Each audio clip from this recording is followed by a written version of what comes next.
So in this video, we're going to talk about appraisals and what that means when you're selling your home. So stay tuned.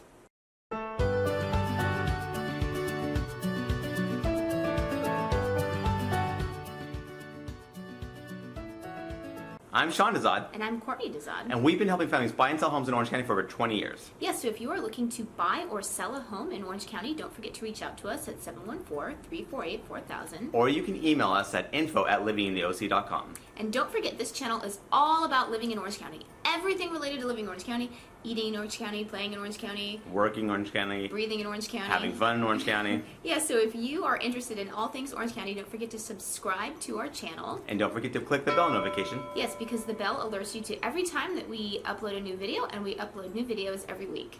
Okay, so I will be asking the questions to Sean because he is the consummate expert in real estate.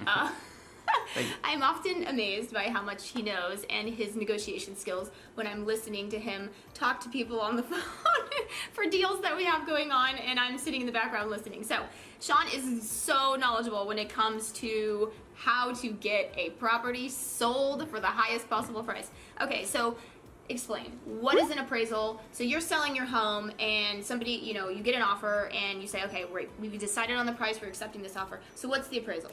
Well, actually, so the appraisal is, you have your offer acceptance price. So that's what the buyer and seller are happy about paying. So let's say in this scenario, it's like $1 million. Okay.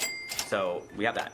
Now, that's great for the buyer and seller. However, there's another party that needs to be good about this price, and that's the lender.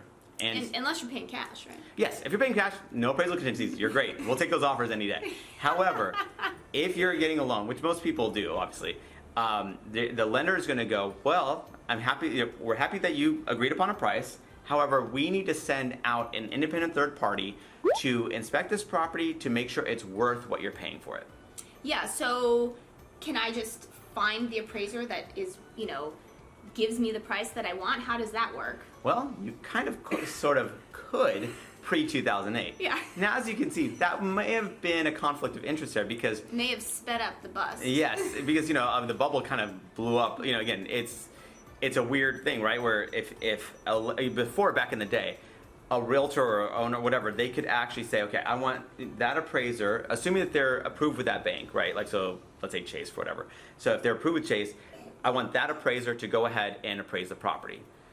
Now, as you can imagine, the appraiser is probably going to feel obligated or pressured to an extent, lightly, to try to find some way to make that price happen. Now, 2008 happens, everything goes kaput. These banks go, what the heck? These properties were way overvalued when they shouldn't have been. We shouldn't have done a loan for this high on these properties and all that stuff. So they just threw everything out and we basically set up a new situation where banks basically order through what's called an appraisal management company, and then they send out the appraiser to go inspect these properties. So when I'm actually meeting an appraiser as a listing agent, I do not know that appraiser. I may have, and I did not pick that appraiser. It's just a random, it's a random person in my eyes, and I am encountering them, and I'm obviously, showing them property and seeing how they're gonna appraise their property's value. So what do you do? Let's say especially as we speak, the market is very hot. So often people will pay more than the asking price and more than anyone's ever paid for a similar property. So yes. How do you sort of get the appraiser to see the value? To say, hey, it is worth this. So what I try to do is, one, you try to bring up market statistics, saying, okay, especially when a market is insanely hot, okay, things are moving at appreciating at a very high clip. So you're kind of trying to bring up market statistics. You're bringing up every improvement you can think of for that property that could show additional value of that property. And of course, you're also you're bringing to the appraiser some additional comparable sales, because that's how appraisers primarily value the property. They go look at, okay, this 3-bedroom, 2-bath house in this specific pocket, okay, how does that compare to other 3-bedroom, 2-bath houses primarily that have actually sold in that area within the last, let's say, 90 days. And so what you're trying to do is you're trying to pick and choose the right property that basically makes your case as strong as possible. And you're going, okay, see, these properties, these 3 properties are in this similar area, they have similar criteria, but our property has these upgrades to them, or whatever that is. And at the end of the day, again, because we don't choose the appraiser could say, look at our information, go, great, thank you very much for providing that for me. or they can go, you know what, I'm not going to listen to anything you're saying. I'm going to do my own thing. So I've encountered appraisers of all types, where some appraisers really are, like are receptive to your inputs, and other ones are like, you know what, I'm just going to appraise this myself. Okay, so given that you don't really know what the appraiser is going to do, so let's say you have multiple offers on your Yes. property, and one is higher. Let's say one is for, 1.2 million, but they have an appraisal contingency, and then you have another offer that's 1 million, and they say we don't care. There's no we don't care about the appraisal contingency. So how would you advise your clients in that? So what I would do is sit down with my clients and kind of look at the qualification, or like look at everything else being the same. So you have a $1 million offer, you have a $1.2 million offer.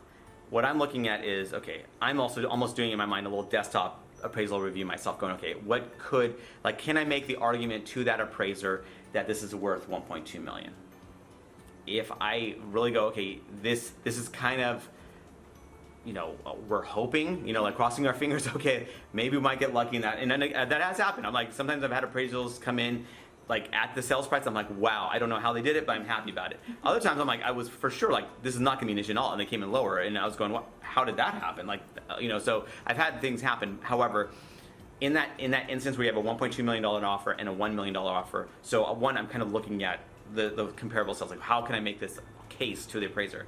If I'm going, this is going to be virtually impossible, and really, everything is pointing to that $1 million value, then I'm talking to the owners and going, okay, this $1.2 million offer, it's kind of not a real offer unless they remove their appraisal contingency, or they are like willing to somehow bridge the gap somehow. Yeah, so what happens, let's say you accept an offer, and then let's say we accepted the 1.2 million because we wanted to take the chance, right? Sure. Which is, lots of people want to do that, Yeah. obviously. So what happens, let's say it appraises at 1 million, Yeah. so then what happens next? So there's 4 scenarios that can play out. Either, so if it's at 1.2 sale price and it appraises at 1 million, either one, the seller could reduce their price all the way down to that $1 million level and everything moves forward. Or the buyer could make up that $200,000 difference out of pocket and, make it sell at 1.2, even though we had that $1 million appraisal, and really good there. A lot of times we kind of get this, meeting in the middle. Maybe the appraiser and the seller drops their price maybe 100,000, the buyer ups their price 100,000, and out of pocket, and we're able to kind of make something happen that way. Or maybe it's not always 50-50, but somehow they're both making inroads to kind of bridge that gap between them collectively. Or, obviously, if we can't come to an agreement, the deal falls out of escrow.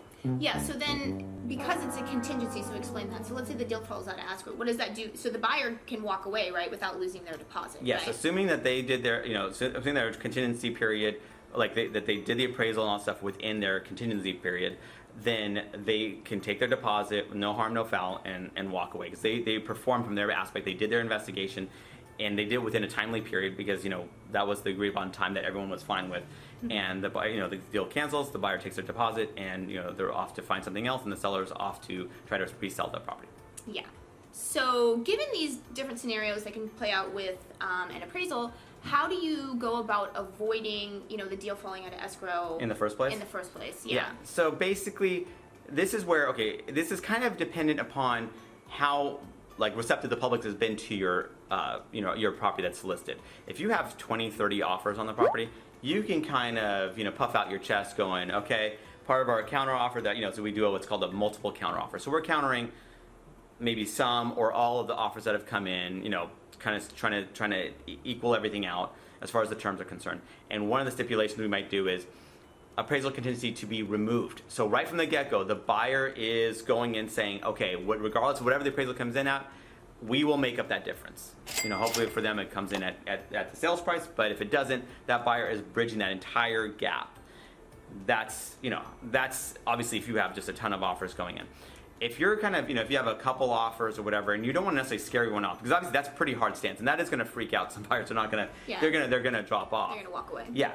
So, so this is where it's more of an art in this situation, because you're kind of going, if we only have if it's decent reception but nothing crazy, and so you're going to so then I'm making back channel talks first to the agents, kind of going, okay, in the event that the appraisal doesn't come in, does your buyer have anything budgeted to help bridge the gap? You know, like do they have, are they willing, you know, in that, let's say $1 million, you know, $1.2 million, do they have $200,000 that they can put in addition to their down payment to make this happen? Or, you know, like, or what number do they have? So that way I know from the get-go, I can report back to the seller, okay, this is where we're at. And then part of our counteroffer at that point would be getting that in line. So at least the buyer and the seller are both in understanding that, okay, the buyer's willing to put in, let's say, $100,000 to bridge the gap in the event that it doesn't come in at the sales price. So that these are things that we try to get rid of out as much as possible. Yeah. If there's like significant concern that the appraisal will, you know, may be an issue. Yeah. And then one other thing that we do, of course, is built into your offer, any standard, you know, California residential purchase agreement is as a 17-day appraisal contingency. That's kind of like what's like assumed. However, you can definitely whittle that down. And this is another thing. What I do is I talk to the lenders of those buyers that we're really seriously considering, and I'm asking them, okay, what are your turnaround times? How quickly are your appraisals coming out there? Like, you know, because some appraisers are backed up, and other lenders, the appraisers can be out there in a week. And so, kind of knowing what we're working with, I try to shorten that appraisal contingency down as much as possible. You know, reasonably possible. So that's between, let's say, 10 and 14 days, depending on how that fast that lender's moving. And that way, if we do come to that impasse where it's not going to work out, we're off the market. We're not off the market for like that long of a period of time. You know, we want to make it as short as possible. We know, do we have a real deal or do we not? So that's where we kind of minimize that too. Yeah, Sean does a really good job of, even he rarely has deals fall out of escrow, but when they do, it usually falls out right away, so it's really not that big of a deal. It's not like they were off the market for 3 months and then the market has changed, you know, in that time. Yeah, I mean, things happen, but as much as possible, we try to avoid those kind of crazy left, you know, those curveballs that come at you. So, and that's where we shorten these appraisal contingencies, or any contingencies actually at all, down as much as reasonably possible. And of course, doing your homework too, right? You're making these overtures to the agents of the buyers and to their lenders of those buyers to really get a good feel of what you're looking at, and then and then relaying that over to the sellers. And again, ultimately, it's their choice, but at least you can give them as much information as possible to make a wise decision. For sure. So that's it. That's our video, or really Sean's video, on appraisal contingencies when you are selling your home. So if you are thinking about selling your home in Orange County, don't forget to reach out to us at 714-348-4000. Or you can email us at info@livingtheoc.com.